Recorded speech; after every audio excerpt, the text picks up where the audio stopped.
Well, hello and welcome everybody to Eddy and Michelle's Mental Health Awareness Week chat show. Now there's a mouthful. We've been saying that every night for the past two nights. But the two previous nights have been terrific. The first night we had a good sort of feedback, but last night was excellent. Kathleen, you were involved in that last night as well with Douglas and Christopher with the bereavements sort of discussion.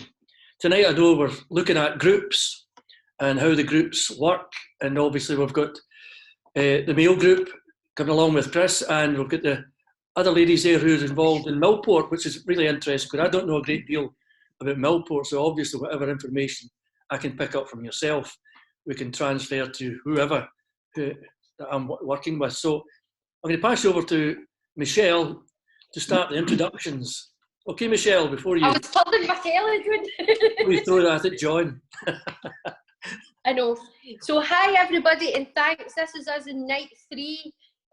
So I reached out to people that support groups and people that support people in the community. So it was great for people to come on because we want to put out, you know, what's out there and what support's out there. Also to see why we formed the groups and, you know, what happens in your groups and the support that's out there. So it's just great. Keith, I've just seen, has just sent me a message. He's waiting to get in as well, Eddie. There's somebody else waiting to get in. I don't know if you need to approve it. So Keith is from New Hope. So there's lots of groups, you know, we've got Opening the Shutters, which is ours. We've got Kathy doing mindfulness. We've got, you know, the Millport support group. So we've got Keith just come on for New Hope. We've got Man on. You know, great support tonight, so we should have a great chat and put the word out there for us to reach out. I think maybe one of the first things we could kick off with, Michelle, is what we left off last night. And well, whenever you're coming on, just introduce yourself and tell us where you're from, just at the beginning. Last night we kind of finished off with talking about where we thought mental health was going to go after COVID. I think we kind of come up with some ideas about what it'd be like come September, October, sort of crystal ball gazing, starting to think about babies. I think I'd throw that probably open just now, Michelle, to see what others think, you know, about that type of conversation we had. So I'm throwing it out to whoever to kick off. There you go, Chris, you're up first. Right, okay. I think from my point of view, I'm running a men's mental health service in Inverclyde, so it's just a peer support service. So from my point of view, during the COVID crisis, we've had a number of young men in Inverclyde that have completed suicide, and it's kind of rocked the community basically. So our sort of feeling within Inverclyde is that the mental health is going to really dip during this period, so we're worried about what it's going to be like after it. My other job, I work for Barnardo's Scotland as a project worker, as a family support worker, and we're also sort of concerned in regards to the mental health of our families that we're getting into this, you know, period of time anyway with difficult mental health and real struggles anyway at the best of times. So we're really concerned about how it's going to look after this. But for ourselves, the good bit about this is the sense of community that we've had in Inverclyde. It's a real sense of people pulling together, and that's sort of where we've had the you know, a lot of interest in our group and a lot of people trying to support. So concerned about moving forward, concerned about the current sort of crisis as well, but concerned moving forward after this, definitely. Kathleen, I mean, last night, I mean, you left it with a bit of hope and positivity. Have you had any thoughts about what you left off with last night? Yeah, well, yeah, thanks for that. I was thinking about it after we'd, you know, come off, and yeah, it's the strategies and the tools that we can maybe share and help one another. It's not always easy for people to speak out right away. They have to build a bit of trust with certain individuals before they will open up. But in the broader spectrum, if we can teach people little things they can do themselves to maybe take an anxious moment away, or to take them through a stressful time, if you know you're stuck in home in isolation, you'll learn these techniques if we can, help and share them now.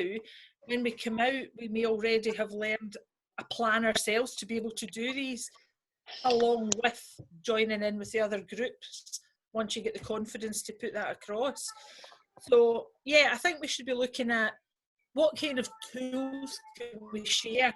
And I'm not meaning, like getting out there with the spades and things. I mean, what things have we all used and experienced to help Coping skills and things like that. Yeah, strategy. Something. I mean, for example, a person who's a celebrity who's got a similar surname to myself is always giving out little, bits and pieces to help people. And the famous one he's got is the stroking of your arms and just closing your eyes and saying words like peaceful, calm, confidence, hope, and closing your eyes and trying to put yourself into a visual place that you would love, of calm and serenity. And apparently that helps you. I've not tried it, so I don't know, but something like that. These kind of things, if we can find these tools that might be able to help people and share them now, so that people can do these things on their own. Janine, I want to bring you in. I mean, I want to know more about Millport and what happens over there. What is it you offer? So I work for a community interest company called Breath of Heaven. We've got a laundry and we've also got a zero waste shop that's coming up. And all our resources get plowed back into working with community members to promote positive mental health. So we are a peer-to-peer support service.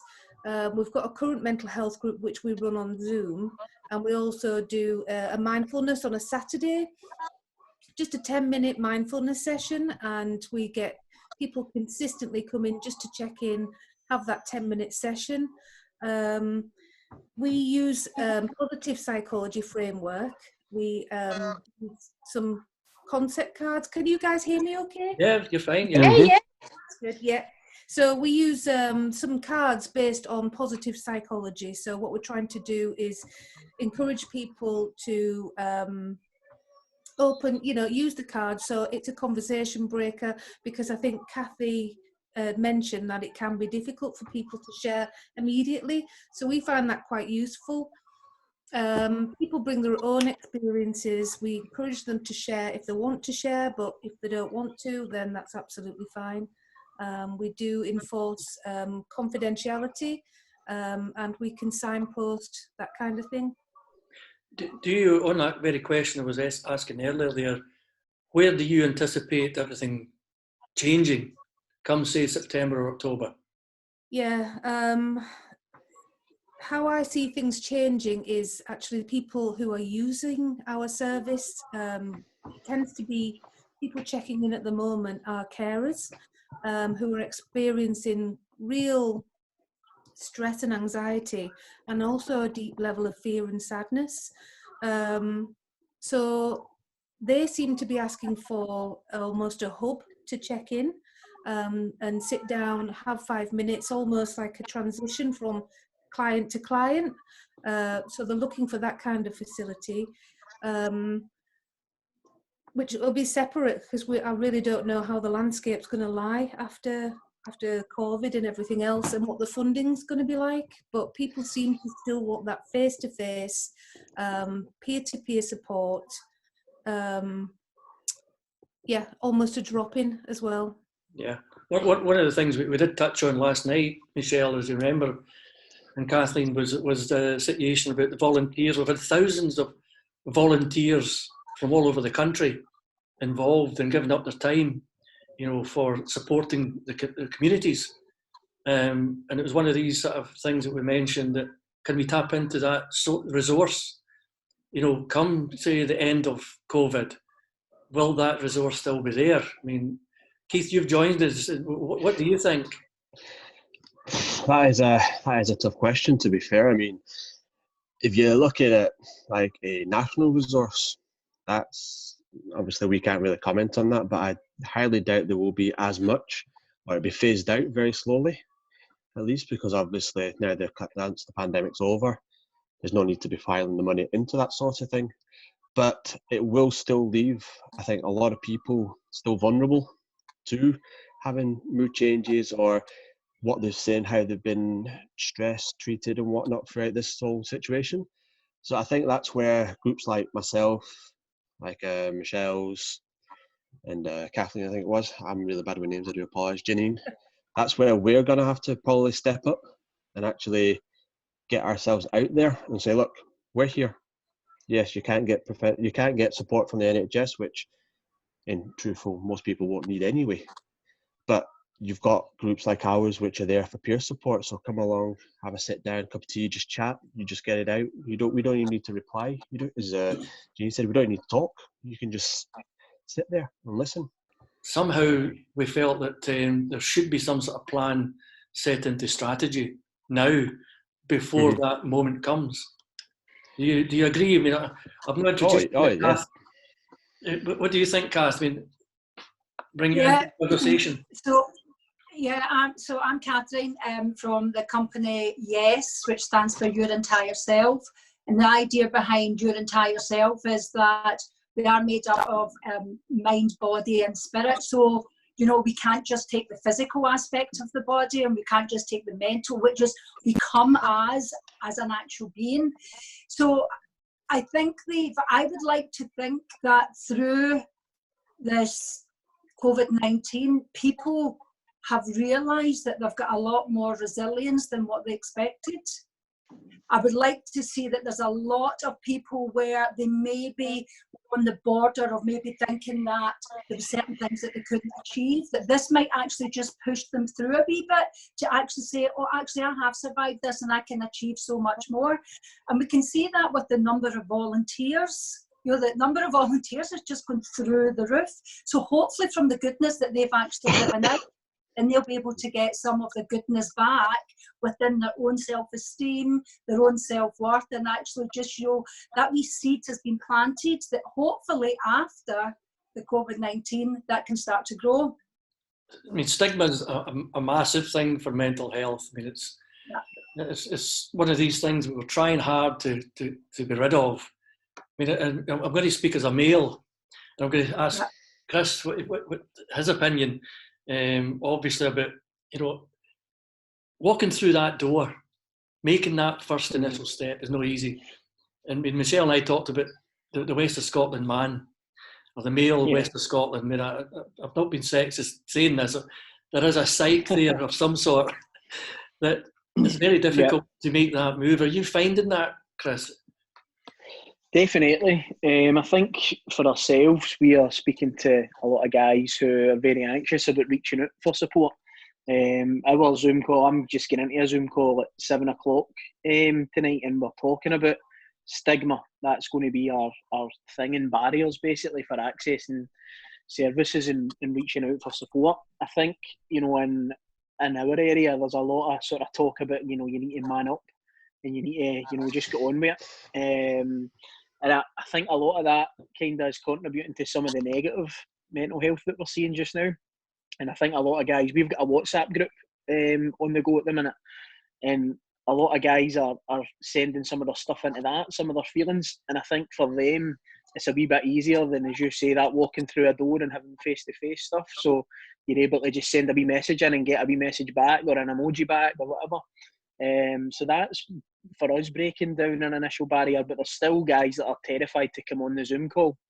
There's guys that have come on the Zoom call for the last 3 weeks that have come on without their video. They've just come on with the audio because they're scared to show their face because they don't want to talk about their problems in front of people. So, and interestingly enough, I thought we would have been appealing to a lot of younger guys, but a lot of the guys that are reaching out for their services are 40 and above, and that actually coincides with the highest risk sort of category for suicide for males. And they're contacting us and reaching out in terms of messaging and support. So stigma's a big barrier for men accessing mental health and for women as well. So things like this and the kind of conversations that we're having with people hopefully will start to break some of that down. But it's a massive issue. It is, definitely. I totally agree with you. Michelle, you be quiet. I know. I'm sitting here itching to talk. been on that very topic to bring you in. When obviously you're running a hub there with opening the shutters, and you've got roughly 65 people keeping in touch with you. It's growing. Are you finding that the difficult part? And I think one of the other things maybe throw into the panel here as well is that there was a kind of mental health group that came to see us before COVID. And all of a sudden, everybody, the whole population has had an impact of some sort.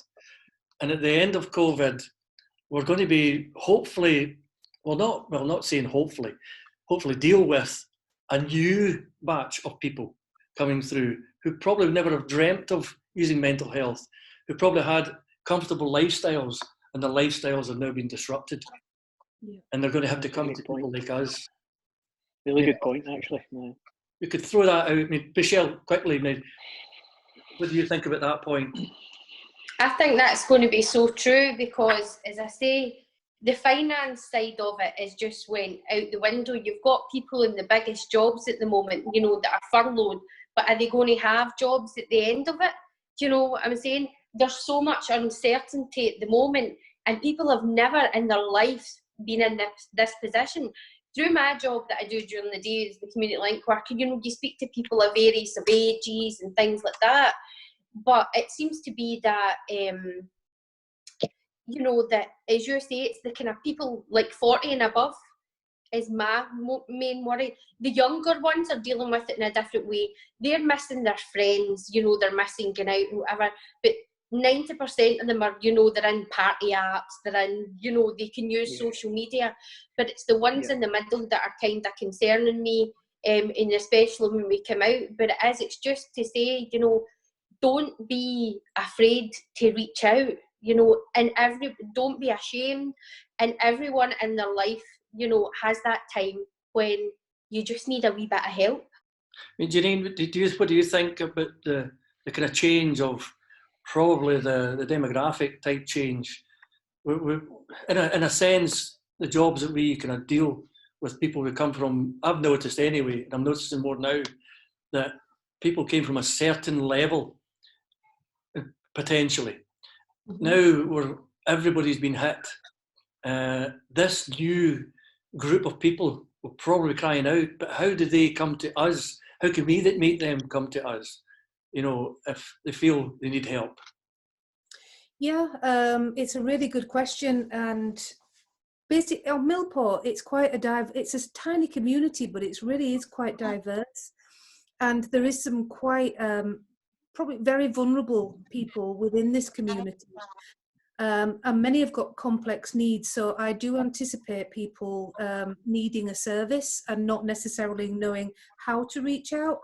There's a population of people with learning disabilities that are receiving maybe a light touch service, but exceedingly isolated because of their disability, and that's compounded by this isolation and loneliness.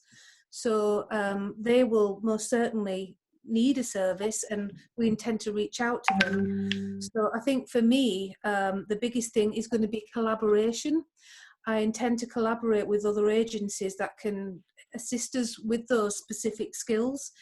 And also, I think I'm going to use video and different medias to be able to make something as predictable as possible. So, for example, if I was going to try and engage with people from a specific demographic, like middle class man, bereft, you know, or mortgage payments aren't being met, I'd try and make a video to show exactly what it is that we're trying to achieve, what they can expect, so there's no big gap in their understanding of a situation, because it can be very, very embarrassing walking into somewhere, not knowing what's going to happen. Is it going to be happy clappy or emotional? Or so just making it so predictable that they can they understand what's going to happen from beginning to end.